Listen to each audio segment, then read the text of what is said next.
Gary, been a big week to be part of Yeovil Town.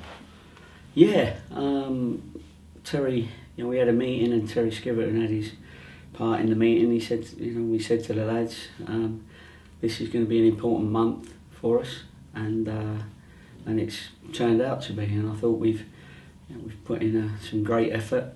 Can't always play aesthetically beautiful football, even though you try. But the wind and the rain the other night, both teams, had to adjust, and it was a very, very competitive game because of what was at stake.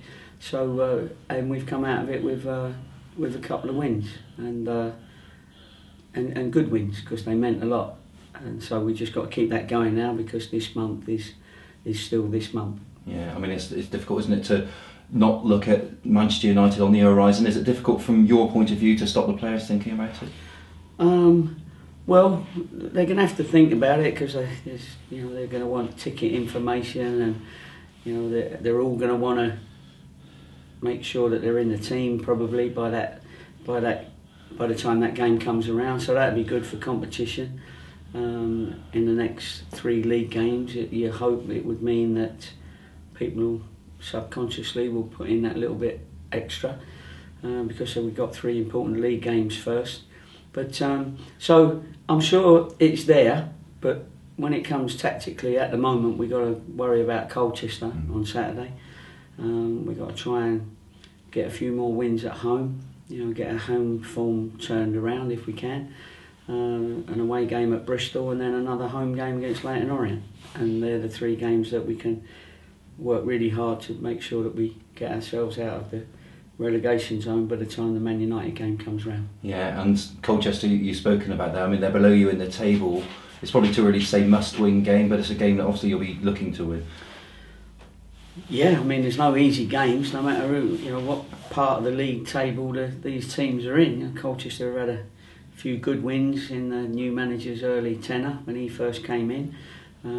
They've had a poor run, and we've got to do our best to make sure that their poor run continues and that we can get back-to-back wins, which is what we've always said we need, and we need 2 or 3 back-to-back wins, and that will sort of see us in a much healthier position in the league table. Yeah, and they've been conceding a lot of goals in some of those games as well, haven't they, Colchester? Does that give you incentive, I suppose, in some ways going into the games, confidence? Well, you'd like to think so, but our home form as far as goals are concerned is poor, and we've identified with the players where we've got to improve at home. It was nice to get 2 goals the other night, albeit late, but it's all right a team letting in goals, but we've got to go and take advantage of a team that, for whatever reason, are letting in goals. And but we think we're getting there. 4 at Oldham and 2 against Accrington at home is certainly progress. And we've certainly created opportunities, so that's the main thing. And it looks like in the last couple of games we've taken a fair percentage of our chances. Yeah, and on that same subject then, how important was the goal for Kiefer Moore to get him up and running, I suppose, in many ways, to get his confidence up again? Yeah, very, very important. All players, especially young players, inexperienced players, they thrive on those situations so that they then become that confident player that you're hoping they'll become as soon as possible. I thought there was a few decent individual performances. When Kiefer came on, he made the first goal with a couple of good challenges, one on the centre-back that led to a throw-in. We took the throw-in, the ball came in, he then battled with the goalkeeper and the centre-half, and the goalkeepers had to punch it out to Simon, who stuck it in the back of the net. So his confidence will be high, and and he's looking like he's up for it, and that's good, as a lot of the others are. So it's good. It's a good time for us to kick on as quickly as we can. We've had a good run since Chesterfield. If you include the cup games, I think it's 4 wins, 2 draws and 2 defeats. That's not a bad record over 8 games since that day that we brought in Jed, we brought in Arthur Worry, and we've had to teach people our tactics and get them into our Yeovil way, if you like. And we think the penny's probably just starting to drop. We hope so. Yeah, and you mentioned Jed there. His loan's coming up soon, isn't it, to the end of? Is he someone you'd be keen to keep hold of longer? Yeah, of course. I mean, we've got him anyway, contracted till the end of January 31st, so that's good. That gives us sort of 4 weeks anyway, and I'm sure Jed's enjoying playing. I think he's played in 7 games, and I think he's let in 3.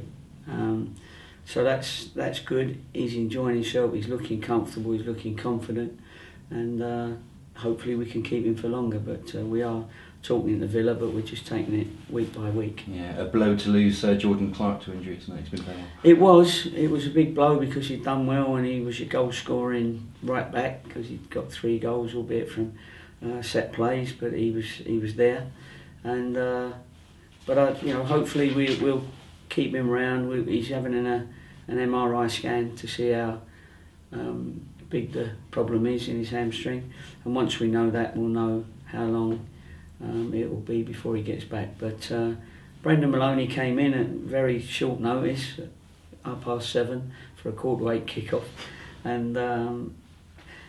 and he kept his shape well. It was important that our shape was good against them because it wasn't so good up at Accrington, and they had a lot more play up there than they did this time. And then the 2 bits of quality on the day were obviously the goals, and goals win games, as we always say. But be nice to get Jordan back as soon as we can, so we got that extra competition. But credit to Maloney, he came in there and he was certainly part of the shape. Yeah, it's fair to say we haven't seen the best of Brendan since he's arrived. It's a good opportunity. Well, he arrived and he got an injury and then he was ill. It was a little bit bitty, so he hasn't really had that opportunity to show exactly what he can do just yet. Yeah, and finally a word on another returning former Yeovil player in Sam Walker, could be here with Colchester, of course. What are you expecting reception-wise from him? And obviously you'd like to put him under as much pressure as possible. Yeah, of course. I mean, he'd done well for us, Sam, and at the time that we could have took the opportunity of taking him, we ended up being able to get Marek Steck, and he was a little bit more experienced, etc. But he's done well for us, and he's done well with Colchester. He's got himself now a regular place over the last couple of seasons in the Colchester team, and he's a good lad. He's a nice lad. So, I wouldn't wish ill of him at all. But I would like to see a couple of balls go past him and hit the back of the net, of course. But hopefully not one that's his fault, because he is a good lad. Yeah, good luck, Gary.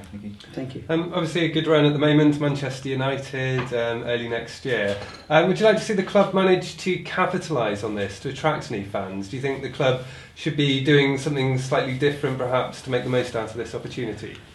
Well, we got to trust the club to do what they're doing. I don't know what they're doing. There's a board meeting this afternoon that I've got to attend, so I'll know a little bit more then. But there's a lot of experienced people around at this club. Our media, our ticket staff, our commercial staff, our secretary, they've been around on these big games, and they're the ones that we should all be listening to. The chairman's been around on these big games, and I'm sure they've learnt from other games, but other games we've done what we've had to do for this club to progress. So, the club believes they've got it just about right with the ticket inside of it.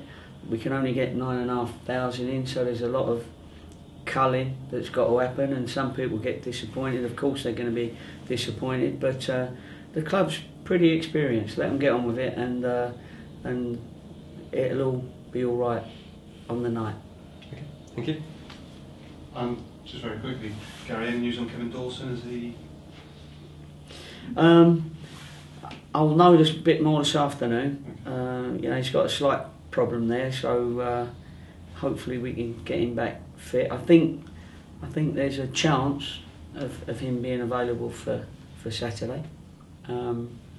But with him, it's a daily thing. One morning he'll wake up and eureka, gaffer, I'm ready. And also as well, a quick word for Sam Hoskins. I thought he did particularly well at Oldham. Yeah, he did. Cup tie.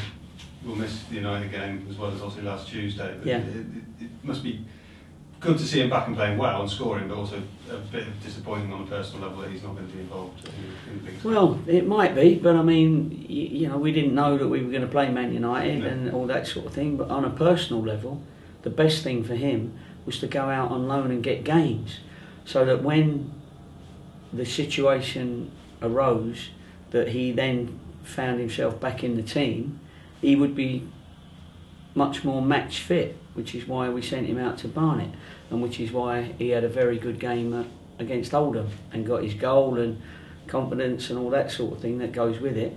Now, we had to cup tie him at Barnet because they were going well. If he didn't play in the FA Cup for Barnet and they won, then he may not play again during his loan, and that would have been a waste of a loan. So we felt we'd done the right thing by him because he was match sharp when we needed him, and all of a sudden we needed him against Oldham. It's just unlucky that the situation is that he now can't play in the FA Cup, but you know he's now very much a part of the first team squad in the league, and that's got to be better for him than the situation he was in before he went to Barnet.